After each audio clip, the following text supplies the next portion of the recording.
Hello મિત્રો, કેમ છો બધા? મજામાં ને? તો આપણે બેસી ગયા છીએ વારું કરવા માટે. હમણાં કેવા મારા નાનીના ઘરે વારું કરવા બેઠા હતા ને, ગામડામાં મસ્ત મજાના. તો આપણે બેસી ગયા છીએ વારું કરવા માટે. અને આજે બનાવી છે પાલક ખીચડી. વેજ છે, પાલક વેજ ખીચડી.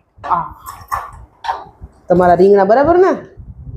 રીંગણા છે, ગાજર છે ને આ ઉપર આપણું ગાર્નિશિંગ તો હોય ને હોય જ. એના વગર મજા આવે નહીં. પાલક છે, રીંગણા છે, હા પાલક, રીંગણા, વટાણા અને ગાજર, બટેટા. મસ્ત મજાની વેજ ખીચડી બનાવી છે. સાથે સિંધી પાપડ છે. સિંધી પાપડ મસ્ત મજાના સિંધી પાપડ છે, આખું જીરું નાખીને. ખરેખર એ પાપડનો ટેસ્ટ બહુ જ સરસ આવે છે. બહુ મસ્ત બનાવ્યા છે. ઘર ઘરાવ બનાવે છે. ઘર ઘરાવ મસ્ત મજાના પાપડ બનાવ્યા છે એટલે મોજ પડી જશે.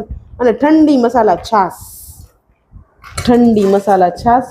જો ખીચડી મસ્ત,